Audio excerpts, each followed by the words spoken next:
ጤና ይስጥልን የተከበራችሁ አድማጭ ተመልካቾቻችን፣ በዛሬው ፕሮግራማችን በዓለም እጅግ ስትራቴጂካዊ በሆነው የሆርሙዝ ባህረ ሰላጤ ላይ ባንዣበበው አደገኛ የጦርነት ደመናና ከዚሁ ጋር ተያይዞ በአሜሪካና በኢራን መካከል በተፈጠረው የለየለት ፍጥጫ ላይ እናተኩራለን። እስከ ፍጻሜው ድረስ አብራችሁን ቆዩ።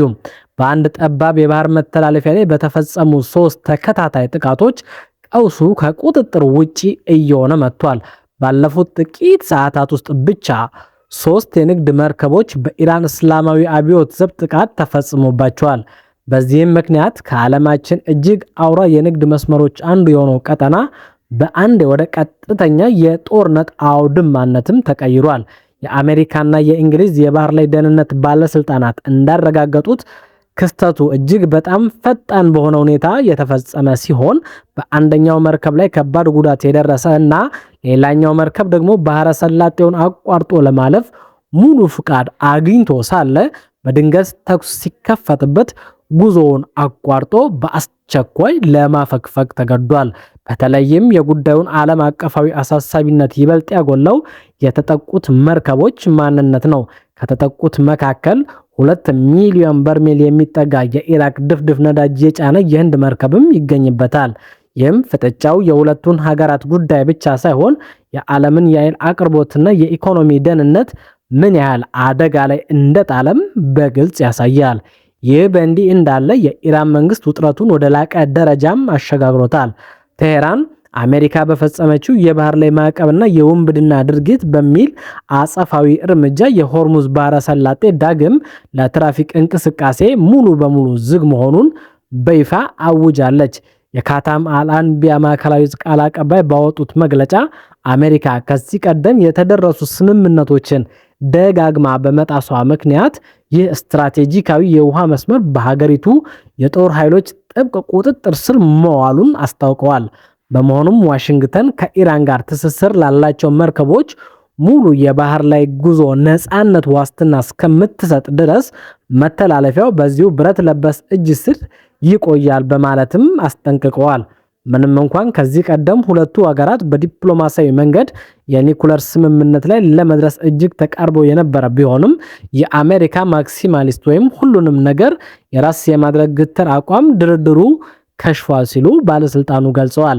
ባለስልጣኑ እንደሚያብራሩት ሀገሪቱ ያመረተችው እያንዳንዱ ግራም የበለጸገ ዩራኒየም በዓለም አቀፉ የኒኩለር ኤጀንሲ ሙሉ እና የ24 ሰዓት ቁጥጥር ስር እየተከናወነ ነው። ከዚህም ባሻገር አሜሪካ በጣለችውና የኢኮኖሚ ሽብርተኝነት በሚል በፈረጀችው ማዕቀብ ምክንያት ቴሄራን ራሷን ከመከላከል ውጪ ሌላ አማራጭ እንደሌላትም ገልጸዋል። ለነዚህ ተከታታይ ወታደራዊ እርምጃዎች እንደ ምክንያት ከሚነሱት መካከል በአሜሪካና በእስራኤል በኩል የተፈጸመው የጀነራል ቃሲም ሱሌይማኒና የሌሎች ከፍተኛ አመራሮች ድንገተኛ ግድያ ዋነኛ ናቸው። በሌላ በኩል ዩናይትድ ስቴትስ የጫና ዘመቻዋን በፍጹም እንዳላረገበችም አስታውቃለች። የአሜሪካ ማዕከላዊ ሴንትኮም የባህር ላይ ማዕቀቡ ከተጀመረ ወዲህ ከ23 በላይ መርከቦችን ወደ ኢራን ወደቦች እንዳይደርሱ ማድረጉንም አረጋግጧል። አሜሪካ ፕሬዝዳንት ዶናልድ ትራምፕ በሰጡት መግለጫ አሜሪካ ጠንካራ አቋም እየወሰደች መሆኑን አጽንኦት ሰጥተዋል። ትራምፕ ኢራንን የባህርም ሆነ የአየር ኃይል የሌላት እንዲሁም ብቁ መሪ አልባ ሲሉም ያጣጣሏት ሲሆን አሁን እየተካሄደ ያለው የለየለት የስርዓት ለውጥ ሪጅም ቼንጅ መሆኑንም ሳይሸሽጉ ተናግረዋል። በተጨማሪም ጀነራል ሱሌይማኒን የገደሉበትን ምክንያት ሲያብራሩ እርሳቸው ማለትም ጀነራል ቃሲም ሱሌይማኒ በኢራቅ ለተገደሉ እና አካላቸው ለጎደለ በርካታ የአሜሪካ ወታደሮች መንስኤ የነበረው የፈንጅ አባት በመሆናቸው ነው በማለት እርምጃውንም አሞካሽተውታል።